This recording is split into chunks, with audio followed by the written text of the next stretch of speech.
بسم اللہ الرحمن الرحیم۔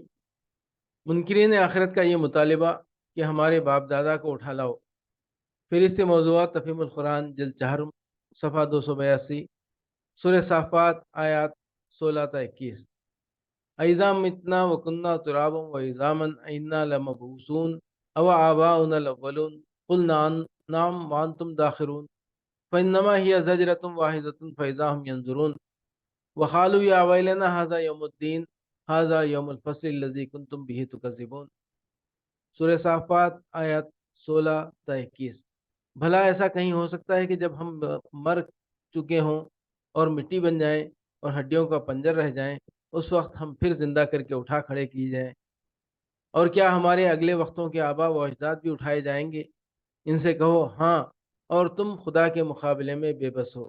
بس ایک ہی جھڑکی ہوگی اور ایکائک ہی اپنی آنکھوں سے وہ سب کچھ جس کی خبر دی جا رہی ہے دیکھ رہے ہوں گے۔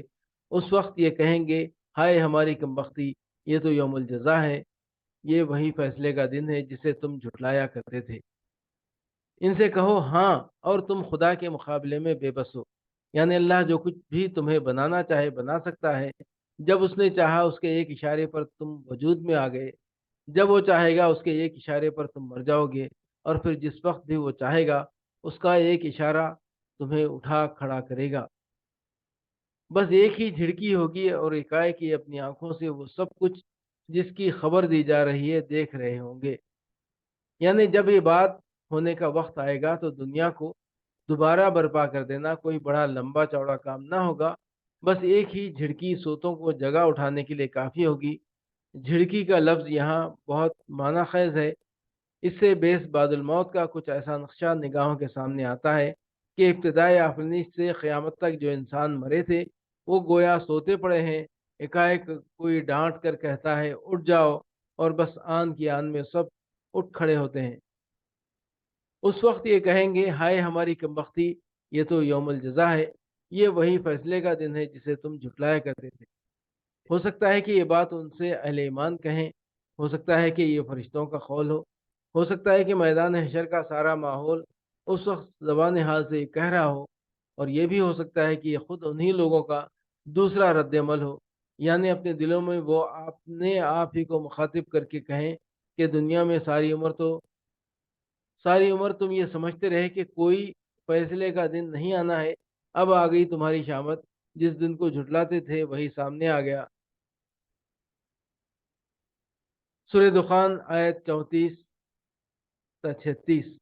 ان هؤلاء لیقولون ان هی الا موتتنا الاولی وما نحن بمنشرین فاتوا بآبائنا ان کنتم صادقین۔ یہ لوگ کہتے ہیں ہماری پہلی موت کے سوا اور کچھ نہیں، اس کے بعد ہم دوبارہ اٹھائے جانے والے نہیں ہیں۔ اگر تم سچے ہو تو اٹھا لاؤ ہمارے باپ دادا کو، اس کے بعد ہم دوبارہ اٹھائے جانے والے نہیں ہیں۔ یعنی پہلی دفعہ ہم مریں گے تو بس فنا ہو جائیں گے، اس کے بعد پھر کوئی زندگی نہیں ہے۔ پہلی موت اس کے الفاظ سے یہ لازم نہیں آتا کہ اس کے بعد کوئی دوسری موت بھی ہو۔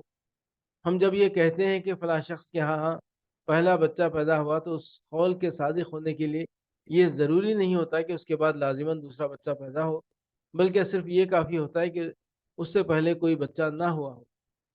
اگر تم سچے ہو تو اٹھا لاؤ ہمارے باپ دادا کو۔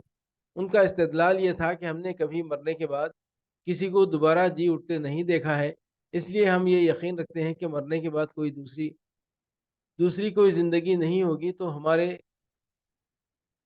تم لوگ اگر یہ دعویٰ کرتے ہو کہ دوسری زندگی ہوگی تو ہمارے اجداد کو خبروں سے اٹھا لاؤ تاکہ ہمیں زندگی بعد موت کا یقین آ جائے۔ یہ کام تم نے نہ کیا تو ہم سمجھیں گے کہ تمہارا دعویٰ بے بنیاد ہے۔ یہ گویا ان کے نزدیک حیات بعد الموت کی تردید میں بڑی پختہ دلیل تھی، حالانکہ سراسر محمل تھی۔ آخر ان سے یہ کس نے کہا تھا کہ مرنے کے بعد دوبارہ زندہ ہو کر اسی دنیا میں واپس آئیں گے؟ اور نبی صلی اللہ علیہ وسلم یا کسی مسلمان نے یہ دعویٰ کب کیا تھا کہ ہم مردوں کو زندہ کرنے والے ہیں؟ منکرین آخرت اسی دنیا کی زندگی کو زندگی سمجھتے ہیں۔ فہرست موضوعات تفہیم القرآن جلد چہارم، صفحہ 590، سورہ جاسیہ آیت 24۔ وقالوا ما هي الا حیاتنا الدنیا نموت ونحیا وما یہلکنا الا الدہر وما لهم بذلک من علم ان هم الا یظنون۔ یہ لوگ کہتے ہیں کہ زندگی بس